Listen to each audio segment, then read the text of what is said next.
This sounds like the weirdest crossover in history. I never thought I would hear about China meeting Africa in the medieval era. That sounds so weird to me, but it happened apparently, and I guess we're gonna learn about it. Like I said, we definitely have neglected. I watch a lot of history on this channel. Obviously, this is basically a history reaction channel only, and like I really do love just hearing about this, but I have neglected Africa a lot. The only time we've touched on the African continent definitely has been mainly with Northern Upper Africa. We did get a bit, lower with the whole Portuguese and Ottoman War, but, I'm really interested in finding out, like, what happened when these two cultures clashed. Like, what did the Africans think of the Chinese, and what did the Chinese think of the Africans? Again, Africa is a huge continent, and there's a lot. It's never been a centralized thing. There are many different groups, and there are different kingdoms and whatnot, so depends on who exactly the Chinese interacted with and what happened. But I'm really looking forward to finding out exactly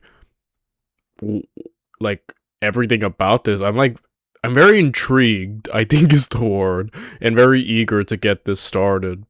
But first, I must tell you that if you want to watch the original video by a YouTuber known as History Dose, the link to this video is down in the description down below. It's the first link you will find. And wait, is my audio picking up? Okay, good.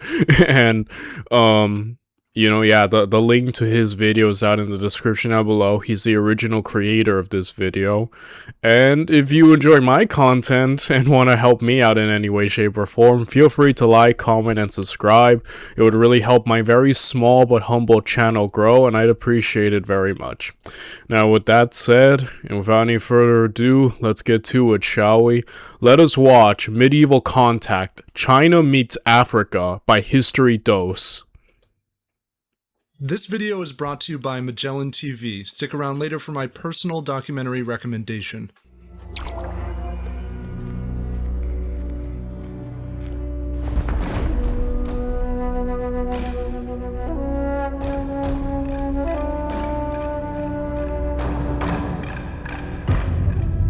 Crimson sails entered treacherous waters, a pass hemmed on each side by the green coasts of Sumatra and the Malay Peninsula. Few sailors dared trespass here, but these colossal ships waded forward still, adorned with menacing carvings of dragons and phoenixes.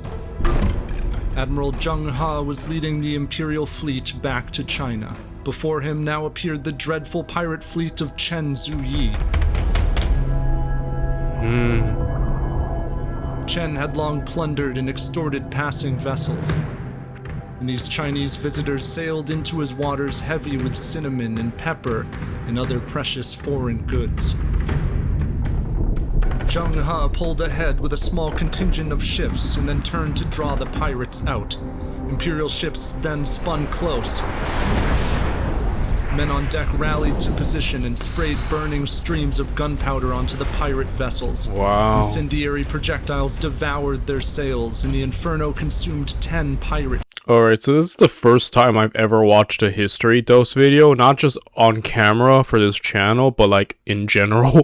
Like I don't know anything about this content, creator, but looking at just the visuals, I am very impressed. I'm wondering if he did this himself or is he finding paintings, because like I don't know, like it does look like just paintings and stuff, but like I really like the visual aspect so far of him.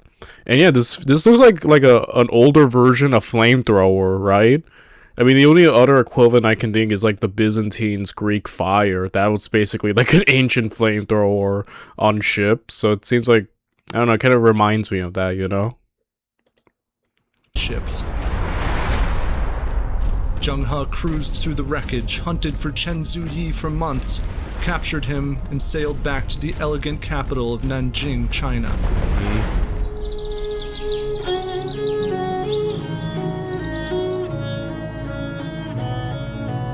Chen Zuyi was beheaded, and Zheng He received by the emperor with praise, for he had delivered gold, silk, and blue-white porcelain to the courts of faraway lands, and returned with goods and envoys from India, Malacca, and Sumatra. The Chinese interpreted such exchange of fine goods as the foreign acknowledgement of the emperor as the rightful ruler of the world. Diplomacy and commerce therefore legitimized the reign of Yongle Emperor, who had only ascended the throne of the Ming dynasty by means of a bloody civil war that usurped his nephew. At his side since he was a young prince had been the loyal Zheng He, whose father had been slain when the Ming armies made war against the Mongol tribes of the north, vestiges of the fallen Mongol Empire that once ruled China. Zheng He had been captured, castrated, and sent to serve as a royal eunuch. Oh. You know, that eunuch part always, like, gets me. Like how, like, it's not just in China, but, like, all over the place from, like, you know, even to, like, Egypt and stuff. Like, the idea of eunuchs kind of being around and plotting. And I heard at times, I forgot which group, maybe China, that people would castrate themselves to become eunuchs to, you know, get into government positions.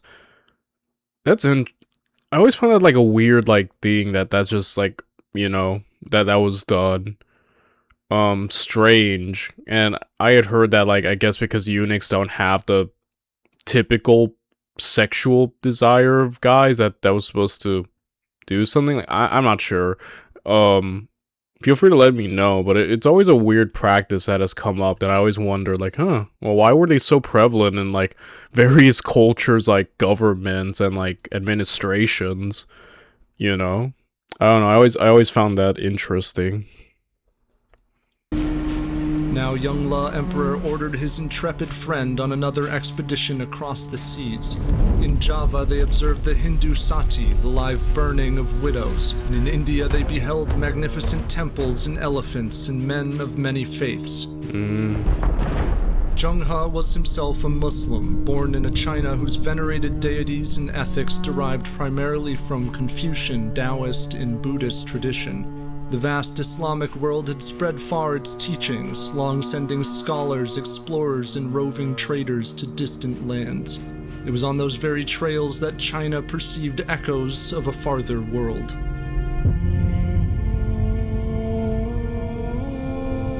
Nearly 7 centuries before, in 751, a Chinese soldier was taken prisoner in a battle against the Abbasid Caliphate, and then permitted to explore.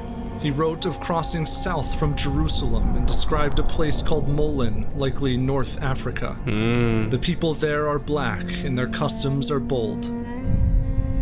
Chinese cities hosted Arab trading colonies, where merchants unfurled from their packs rhinoceros horn, frankincense, and rare spices, goods from Islamic settled East Africa.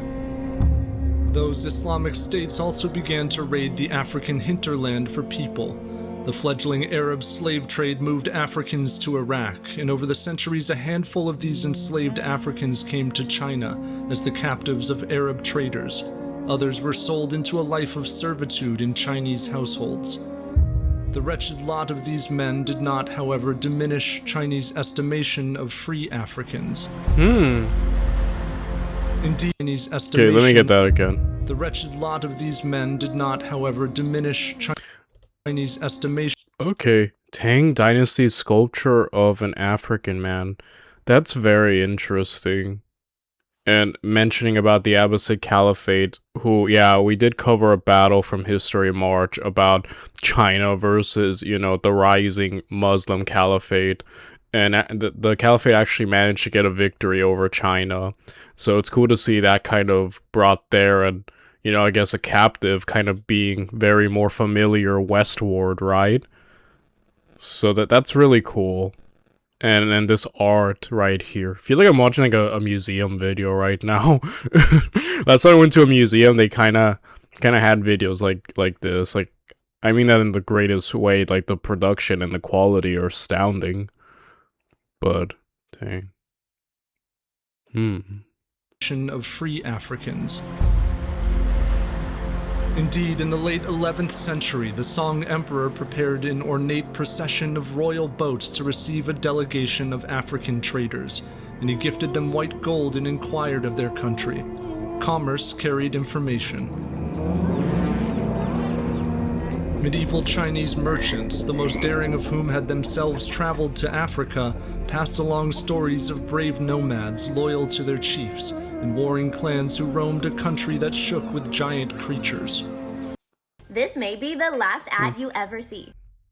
By the 13th century, a customs inspector on the Chinese dock. You know, it's really put into perspective. Nowadays we have Google. Nowadays we're much more interconnected. You can literally just Google places in Africa or like places in areas you've never been to, and you could see videos and you can see it and know what's going on there. Back then, before, like, you know, obviously we had the internet and abilities to fully be aware of other places, like, it's like discovering a whole new world, right? A whole new group of people with customs that, you know, will sound completely foreign and alien. Like, the culture shock, like, must be astounding, right? And, like, again, like a shock, definitely. So, yeah, that's really, that kind of puts into perspective, right? Had gathered an image of this place, consistent with East African folklore. He wrote that in Africa, many people practice magical arts and can change themselves into birds, beasts, or sea creatures to frighten and delude the foolish commoners. If in their business dealings with a foreign ship a grievance arises, they cast a spell to bring the ship to a standstill. Thus, from the wanderings of audacious merchants grew a mythos, peculiar stories of kingdoms and spellcasters at the far end of the sea.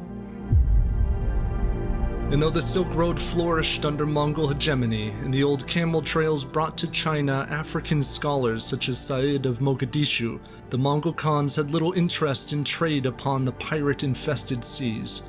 Now came the days of the Ming Dynasty. Admiral Zheng He would lead the awakening of the Dragon Throne.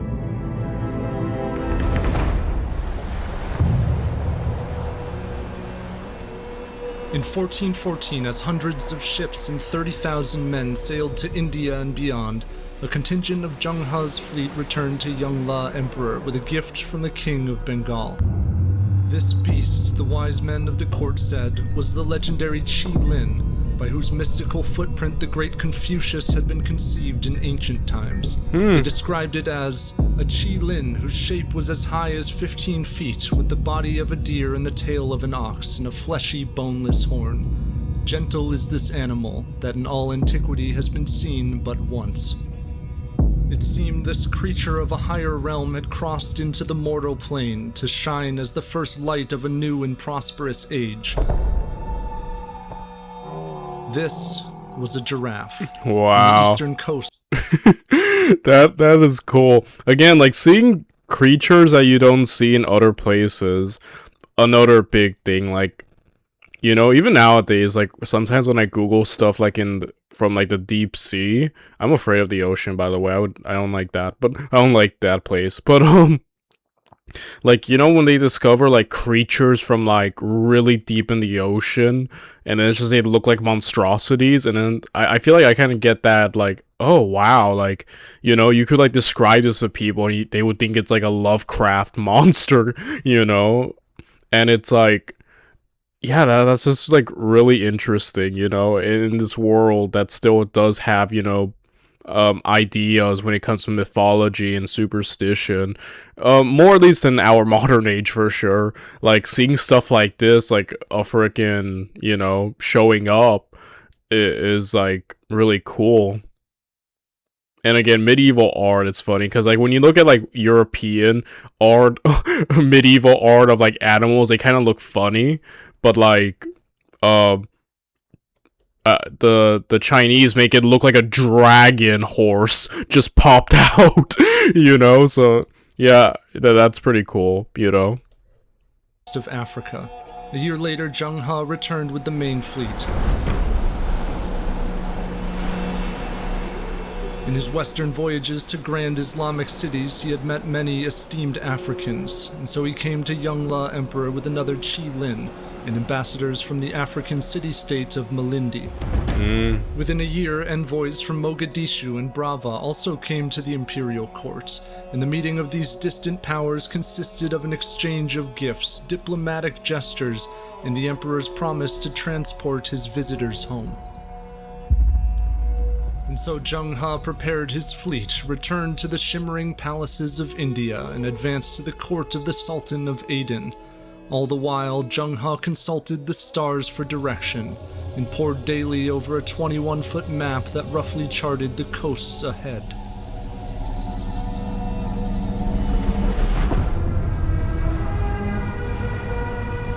White flocks of tiny Dao ships parted before the hulking vanguard of the ancient and faraway Dragon Throne.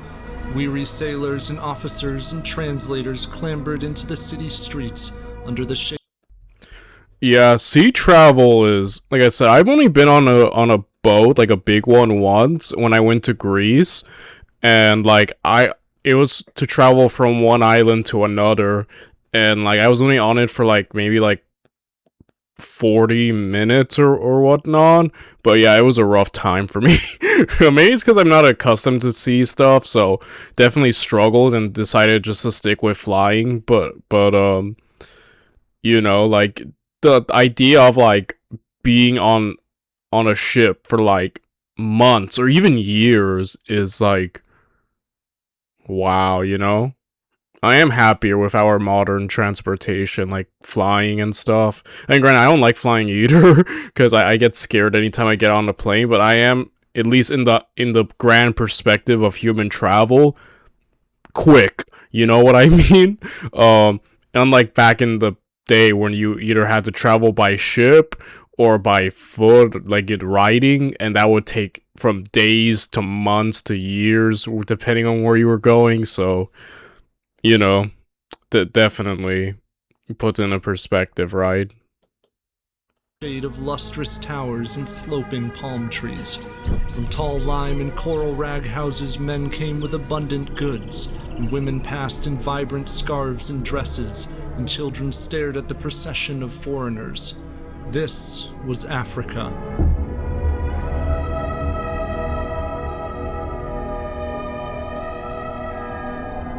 The city of Mogadishu was a metropolis of Somali and Swahili-speaking people, tracing their origins to inland Africans and Arab settlers. They lived here under the Ajuran Sultanate, a wealthy network of powerful sheikhs who cultivated ocean-crossing trade, which brought to these shores Persian, Indian, and Indonesian merchants. The Chinese travelers noted the gold earrings of the women in the arid land around the fishing port. Your eyes rove round to meet only sighs and stares, desolation the whole country nothing but hills, but rare spices and rare beasts evoke a sigh of admiration. Zheng He's men offered cream-colored porcelain, gold, satins, rice, and silk, and received myrrh and ivory, and live rhinoceroses, lions, ostriches, and zebras. These locals were no doubt wary, for the Chinese fleet appeared a floating city armed with the largest ships on Earth. Zheng He had earlier mobilized this power to dethrone and replace a king in Sri Lanka who turned away his trading mission. The fleet continued south to the smaller settlements of Brava and Zubu, and they likely traded with nomadic clans and sailed to the kingdom of Malindi and the great trade center of Mombasa. If the whole world belonged already to the emperor, he had no need to conquer that which he already owned, nor wage gratuitous war against those he considered subjects. This was an age of diplomacy. Yeah, I have to say, things seemed awfully cordial right there, at least so far, they're just trading with people, interacting. I'm assuming there has to be, translators around, right, for sure, you know, because the language barrier and stuff. But, yeah, things seemed cordial right there. So far, no issues.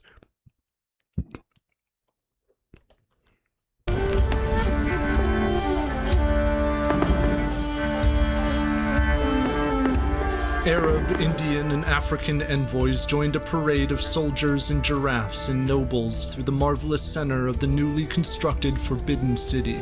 Glowing paper lanterns lined the path, and fireworks scattered light over the moats. Young La Emperor greeted them and read from royal scrolls and beheld this city, the new northern capital of his ascendant empire. But soon the fleet sailed again to Africa, and the Emperor sensed the heavens were turning against him. Lightning struck the Forbidden City and burned several wings. Famine starved the countryside, and on the northern fringes of his country where stood scattered walls and lonely garrisons, tribes of raiding Mongols overtook the land. Yeah, the Mongols. It's like, especially in the medieval era, definitely rose to be so powerful. And always just everywhere around the world, fighting everyone. Like, they were everywhere, these guys. The old emperor rallied his armies to hunt them, and on the long campaign he succumbed to illness.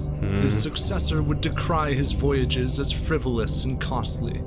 Scholar officials voiced a Confucian disdain for foreign affairs and warned of the ambitions of influential eunuchs like Zheng He. This emperor died after 9 months on the throne, and he was succeeded by Xianda Emperor. In 1431, he summoned Zheng He, now in his 60s, for another voyage.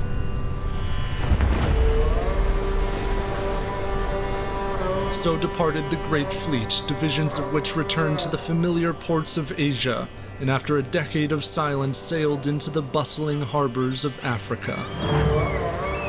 There people drank from Ming pottery, adorned their mosques with Chinese porcelain, and draped themselves in Eastern silk. Chinese and European maps would later possess details that suggested the fleet ventured far south to trade with the peoples of now Tanzania and perhaps southern Africa and a Madagascar already settled by Indonesians. This was the final voyage. It's thought that Zheng He passed away of illness en route back to China, his body pointed toward Mecca and buried at sea. At the close of that century, Vasco da Gama led the Portuguese around the southern tip of Africa. The Portuguese would sack and forcibly settle parts of the eastern coast. Africans who were called the Chinese treasure fleet found European ships and goods unimpressive, and so the Portuguese became middlemen in the trade with the Far East, for the ships of the Dragon Throne had not been seen in a generation. The palace gates of China were shut, and her seas fell again into piracy. A court official named Liu Daxia regarded the old voyages as indulgent and fanciful, and he destroyed or hid the official travel logs of Zheng He. What remained were the accounts of several learned crew members. And across the ocean, a Swahili poet recalled African cities where their feast tables were spread with ware from China, each drinking vessel traced with fine engraving. By 1800, the age had passed, and where once the porcelain stood in the wall niches, now wild birds nestle their fledglings. Along the East African coast, there are villagers who claim descent from shipwrecked Chinese sailors. And in the ground and on quiet strips of shoreline, one still finds faded shards of Chinese porcelain and coins minted with the mark of Young La Emperor. Remnants. This took a really oddly somber, tragic tone to it. It's almost like it's kind of like an interesting time that kind of just ended, and, you know, just kind of little remnants of what it was remain. Yeah, that definitely took a different tone for sure. Of the Golden Age.